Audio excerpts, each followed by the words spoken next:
Balik lagi ke konten favorit kalian, yaitu konten Q&A, di mana kali ini kita bakal bahas semua seputar jualan online di e-commerce, mulai dari TikTok Shop, Shopee, Tokopedia, dan lain-lain.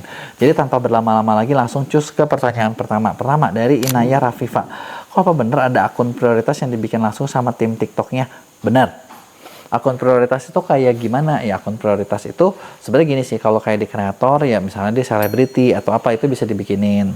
Kalau di seller gitu kan ya udah pasti mereka ada sebutnya P1, P0, ada istilah mereka lah ya. Intinya adalah prioritasnya yang keberapa. Nah, itu biasanya yang dicari adalah brand besar, atau kalaupun seller biasa yang kelihatan di platform lainnya viral, rame, laku, itu bakal jadi prioritas gitu. Kalau misalnya toko gue biasa aja, ya nggak jadi prioritas gitu ya. Udah kebayang ya sebenarnya prioritas tuh ujung-ujungnya duit kok ya. Terus Anwar Koiro, kok gimana solusinya konten saya penonton banyak tapi yang beli dikit? Kalau penonton banyak yang beli dikit, berarti gini, konten kamu mungkin cukup menarik tapi nggak bikin orang beli. Nah, tinggal pertanyaannya, skripnya udah bikin menjelaskan produk kamu dengan bagus apa belum? Itu yang pertama. Yang kedua, oke, kalau produknya udah terjelaskan dengan baik, kualitas SKU yang kamu promosiin bagus atau jelek? Jangan-jangan kualitas produknya kurang bagus secara SKU-nya, makanya nggak laku. Atau yang ketiga, audiens kamu nggak cocok sama produk yang kamu mau jual. Ya, berikutnya, Susana Simanungkalit. Kok kenapa sering kena pelanggaran ya? Jadi kadang insecure lanjutin jualannya. Sebenarnya kalau sering kena pelanggaran, artinya kamu satu nggak ngerti community guideline, kamu nggak baca, kamu nggak lihat. Gitu kan. Atau kedua, yaitu community guideline itu ya kamu sendiri nggak sadar kalau kamu melanggar terus. Misalnya sesimpel kayak telat kirim, atau misalnya udah tahu ini barang yang ini nggak boleh, cara promosinya tuh harusnya gimana gitu kan, atau cara live-nya gimana, itu yang harus kamu tahu gitu. Nah, berikutnya Dedi, kok saldo saya cukup tapi di TikTok kok saldo saya nggak cukup buat iklan berhari-hari gitu, terus apa ada pengaturannya salah apa gimana? Bisa satu gini, bukan pengatur, bisa jadi pengaturan, atau misalnya gini, kamu saldonya di bagian yang saldo apa dulu nih, saldo ads kredit apa saldo seller, itu juga beda tuh. Ada pengaturannya, saldo ads kredit, saldo buat seller, dan udah gitu itu nyambung apa enggak. Dia memang ada fitur GMV Pay, bayar pakai saldo, tapi kan itunya diaktifin apa enggak gitu kan. Itu ada beberapa, pasti udah nggak jauh-jauh dari pengaturannya yang nggak jalan ya.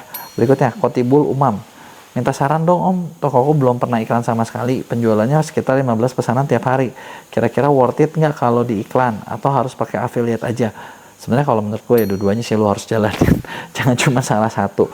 Terus kalau misalnya worth it atau enggak, yang bener adalah lo harus lihat barang lo itu berapa tingkat conversionnya.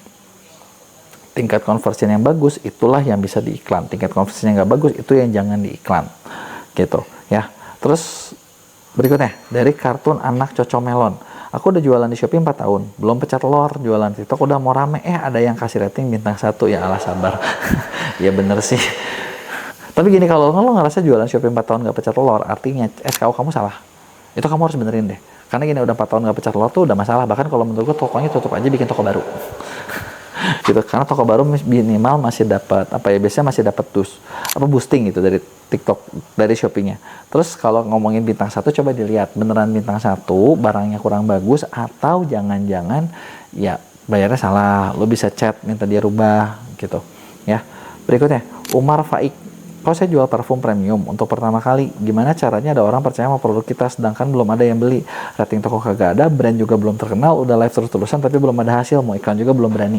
Pertama gini, kalau mau bikin parfum premium, berarti kan barang targetnya premium ya. Barang premium itu ditampilkannya premium, SKU-nya udah tampil premium atau kelihatan murahan, itu pertama. Dan itu tuh nggak bisa ngomong kayak menurut gue udah bagus, bukan. Lo harus lihat data matriksnya, CTR-nya, CVR-nya, itu adalah beberapa matriks yang harus dilihat. Terus kedua, gimana ngebangun percaya gitu ya. Nah, percaya itu kan berarti harus sebenarnya bukan percaya sih. Menurut gue pertama kali adalah gimana caranya biar orang yang lihat parfum kamu banyak dulu. Karena kalau dikit ya percuma gitu. Kalau banyak tuh ya bersama dengan apa, kontennya harus sebanyak apa gitu kan. Nah, dari konten-konten yang banyak itulah nanti baru ada yang nyangkutnya.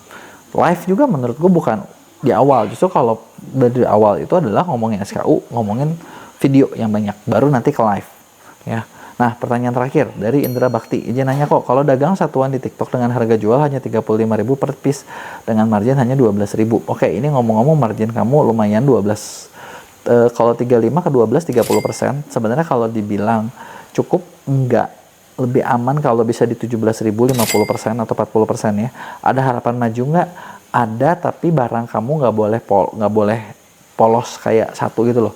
Cuman per 35, tapi dibanding di paket supaya harganya jadi lebih tinggi. Karena kalau harganya 35-an, ya ibaratnya effort kamu buat dapetin pembeliannya lebih susah gitu, diatur. Jadi kalau beli banyak berapa, kalau beli sedang berapa, kalau beli dikit berapa. Tapi ini kamu nggak jelasin barangnya apa, jadi repot juga buat ininya ya. Nah, jadi itu dia tadi beberapa jawaban dari pertanyaan kalian. Nah, kalau ada yang mau tanya lagi, tulis di komen, bakal gue jawab di Q&A.